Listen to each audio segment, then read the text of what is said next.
Hello जी, नमस्कार दोस्तों, बहुत बहुत स्वागत है रोजगार लैब पर। और यूपी होमगार्ड की जो अभी वैकेंसी आई है 45,000, उसमें सबसे ज्यादा बात हो रही है कि सर सिलेबस बता दीजिए, सिलेबस बता दीजिए। तो लीजिए बालकगण, आपके लिए आ गया सिलेबस। अब देखो, पहले तो थोड़ी बात बता दूं, ये एकदम पिन पॉइंट सिलेबस है, एकदम बेहतरीन। आपको ये पिन पॉइंट सिलेबस नहीं मिलेगा, कहीं नहीं मिलेगा। क्यों नहीं मिलेगा उसका कारण बताता हूं। देखो होता क्या है यार, पहली बार ऐसा हो रहा है कि यूपी होमगार्ड की जो भर्ती है ये इस एग्जामिनेशन के माध्यम से हो रही है। इसके पहले जितनी भी भर्तियां होती थी ये संविदा पे होती थी। संविदा क्या होता है अभी ये सब बताएंगे। और ये बात हमें इसलिए पता है क्योंकि हम यूपी के ही हैं, इसलिए हमको ये बात बहुत अच्छे से पता है। यहीं का, उत्तर प्रदेश का रहने वाला हूं। अब तक जो आप लोग जुड़े हुए हैं वो आप लोग जान भी गए होंगे। आज मैं अपना जिला नहीं बताऊंगा, आज आप बताएंगे मेरा जिला कौन सा है। ठीक है, आज आप बताएंगे यूपी में मेरा जिला कौन सा है। अच्छा सुनो बालकगण, तो होता क्या है, संविदा का मतलब होता है परमानेंट नौकरी नहीं होती है। यह बस टेम्परेरी आधार के ऊपर 1 साल के कॉन्ट्रैक्ट के ऊपर अभी तक रखा जाता था।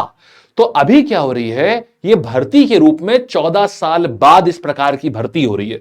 अब 14 साल 2012 में क्या हुआ था, बिल्कुल मामला इससे उलट था 2011 में। अब एग्जामिनेशन के माध्यम से बाकायदा हो रहा है। तो कहीं पर भी इसका पहले कौन सा सवाल आया था, पेपर आया था, कहीं नहीं अवेलेबल है। तो फिर हमने इसका कैसे पूरा सिलेबस बनाया है ये बताते हैं। इसकी योग्यता है 10वीं।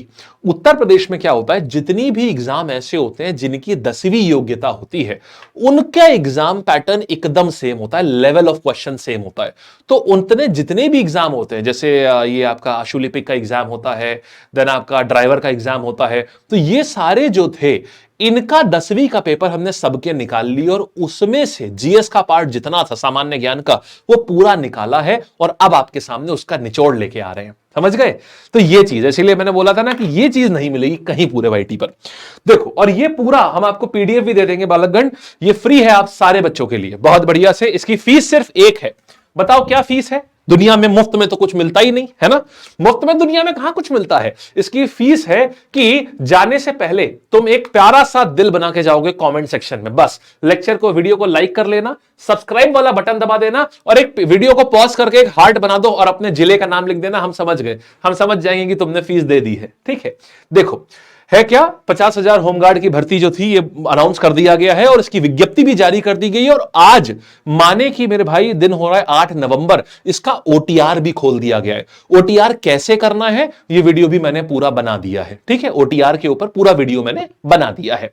अच्छा अब देखो है क्या, यहां पर ऑब्जेक्टिव टाइप के क्वेश्चन होंगे। ऑब्जेक्टिव का मतलब यह होता है कि आपको एबीसीडी एक सवाल दिया होगा, एबीसीडी 4 ऑप्शन होंगे और 4 ऑप्शन में आपको सही ऑप्शन को टिक करना होगा, ये वाला सही है, ये वाला सही है, ऐसे करके। ठीक है, अच्छा अब क्या होगा इसके बाद में, ये 4 ऑप्शन आपने टिक कर दिए। अब क्या हैगा इसमें, है क्या, हर सवाल 1 नंबर का होगा। अच्छा अभी नेगेटिव मार्किंग के बारे में बात नहीं आई है, वो पता चलेगा क्या होगा। और 2 घंटे का टाइम है, 2 घंटे का टाइम बहुत होता है भाई। जीएस में मैं आपको बताऊं, आप पूरे 100 सवाल जो है ना भाई साहब बमुश्किल मुश्किल 40 मिनट में कर लोगे, 45 मिनट में कर लोगे, क्योंकि मैथ थोड़ी ना जो कैलकुलेट करनी है, सिंपल है, आता तो आता है, नहीं आता तो नहीं आता है। तो 45 मिनट में बमुश्किल बना लोगे इसको पूरे पेपर को, जबकि 2 घंटे दिए जा रहे हैं, बहुत दिए जा रहे हैं। अब देखो तो 100 होंगे, 100 नंबर के होंगे, 100 प्रश्न होंगे। अब देखो इसमें क्या है, 100 प्रश्न 100 नंबर के, हर प्रश्न 1 नंबर का। सबसे पहले देखो भारत का इतिहास। अब इसमें वैसे क्या, इसमें सवाल कैसे आएंगे, बहुत बेसिक लेवल के जैसे, लेकिन स्पेसिफिक सवाल आएंगे। इसीलिए कह रहा हूं सिलेबस को बहुत कायदे से देखना। और ये मैं सब, तुम कहोगे तो मैं तुम्हें ये सारी चीजें पढ़ा भी दूंगा नीचे कमेंट करके। तुम्हारी हमारी समझ लो सीधा संवाद है, जैसे नहीं तुम हमारे संग समझ लो व्हाट्सएप पे जुड़े हो पूरा, एकदम बिल्कुल एकदम व्हाट्सएप पे जुड़े हुए हो तुम हमारे साथ में। कुछ नहीं करना है, नीचे बस समझ लो नीचे तुम्हारा व्हाट्सएप है, कमेंट सेक्शन तुम्हारा और हमारा व्हाट्सएप है। तुम्हें कोई बात हमारे तक पहुंचानी है, बस तुम व्हाट्सएप कर दो हमको। व्हाट्सएप माने नीचे कमेंट में कर दोगे, समझ लो हमें तुमने व्हाट्सएप कर दिया है, हमारे पास वो बात आ जाएगी। ठीक है, जैसे इन सब सिलेबस के लिए बहुत सारे बच्चों ने बोला था, तो जैसे उन्होंने कल बोला, आज हम वीडियो लेके आ गए इसके ऊपर। ठीक है, तो देखो तो इतिहास में क्या आता है मेरे भाई, जैसे गांधी जी भारत कब आए, गांधी जी कौन से ईयर में, कौन से सन में भारत आए, कौन से शिप से जिसमें भारत आए थे उसका नाम क्या था उस शिप का। इसी प्रकार से 1857 की जो क्रांति थी तो उसमें क्या है, ये तुम्हारा लखनऊ से कौन लीड कर रहा था, है लखनऊ से कौन यहां पर कर रहा था, उसका नेतृत्व कर रहा था। देन आपका फैजाबाद से कौन कर रहा था, देन आपका इलाहाबाद से कौन कर रहा था, समझ रहे हो ना, मौलवी लियाकत अली हो गए इस तरीके से। फिर तुम्हारा यूपी में जितने हैं, कानपुर से कौन कर रहा था, कानपुर में उसका दमन किसने किया था आंदोलन का। फिर उसके बाद तुम्हारा काकोरी ट्रेन एक्शन केस है, उसमें रोशन लाहिरी, अशफाकुल्ला खान, राम प्रसाद बिस्मिल, इन सब लोगों को फांसी कहां कहां दी गई थी। हर आदमी को अलग अलग जगह फांसी दी गई है, किसी को नैनी में दी गई है, जैसे ये रोशन सिंह, इनको नैनी में फांसी दी गई थी। इसी प्रकार से राम प्रसाद बिस्मिल को अलग जगह दी गई थी, किस जेल में फांसी दी गई, इस प्रकार की जो चीजें हैं ये तुम्हारे पास इतिहास में आएगा। ठीक है, देन फिर उत्तर प्रदेश का इतिहास, यूपी के इतिहास में जो मैंने अभी बताई, उत्तर प्रदेश की पहले कैपिटल कौन सी हुआ करती थी भाई, मेरे पहले कैपिटल जानते हो उत्तर प्रदेश की कौन थी, सबसे पहले यहां पर सबसे पहले कौन सी थी, फैजाबाद।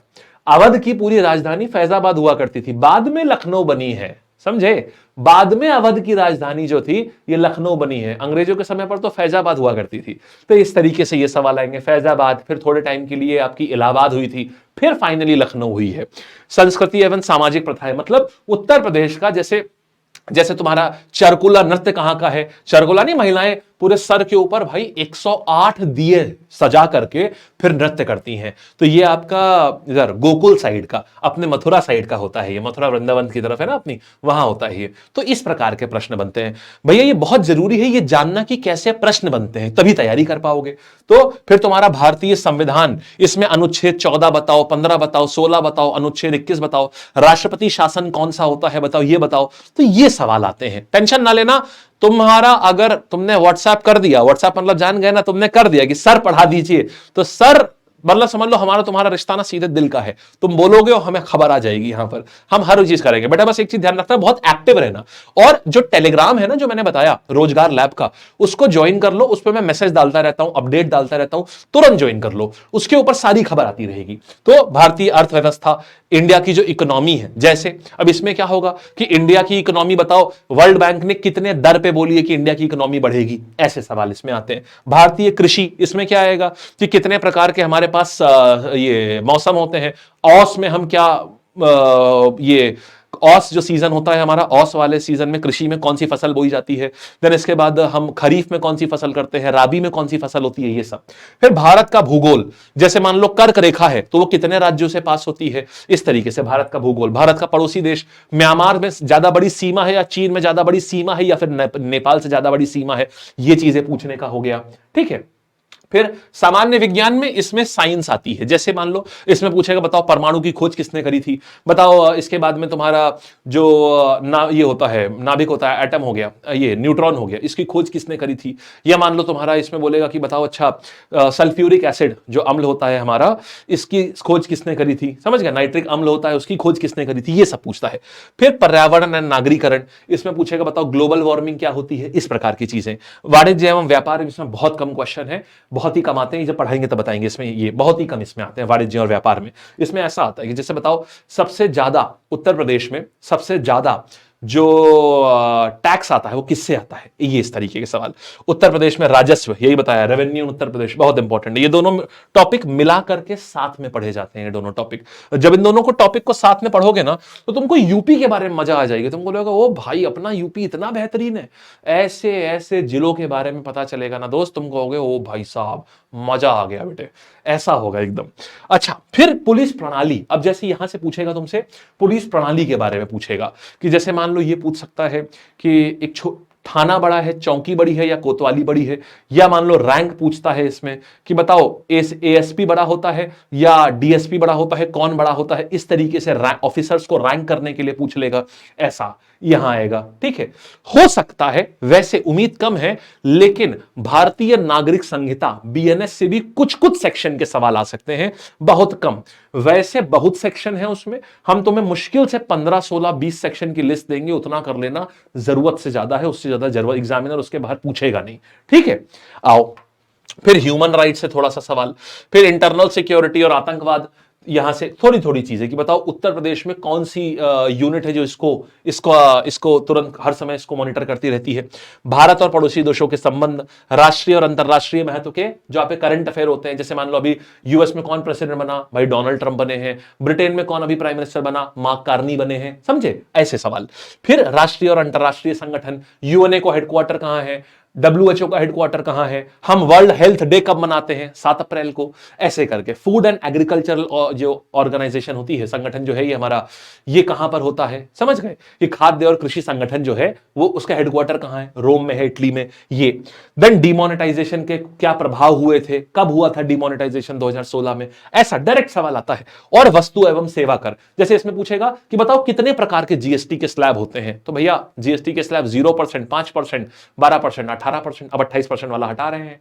तो ये क्या हुआ, इस तरीके से तुम्हारे सवाल बनते हैं यहां से, ठीक है। और साइबर क्राइम, सोशल मीडिया, पुरस्कार और सम्मान, महत्वपूर्ण दिवस इंपॉर्टेंट है, देश राजधानी मुद्राएं, चाइना की करेंसी क्या है, ऐसा, अनुसंधान एंड खोज, और पुस्तकें और उनके लेखक। तो भैया ये मेजर तुम्हारा है।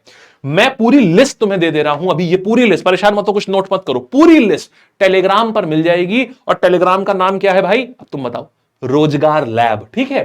देखो टेलीग्राम का नाम क्या है, टेलीग्राम का नाम है रोजगार लैब, और नीचे दिया भी हुआ है, नीचे मेरे भाई दिया भी हुआ है, डिस्क्रिप्शन में देखो दिया भी हुआ है, डिस्क्रिप्शन पे क्लिक करना, ठीक है।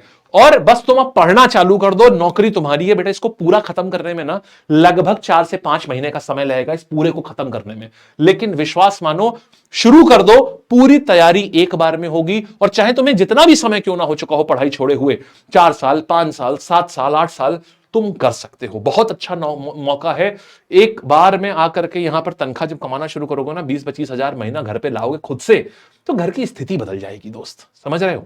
तो पूरे मनोयोग से करो इसको, बहुत बढ़िया से करो इसको, ठीक है।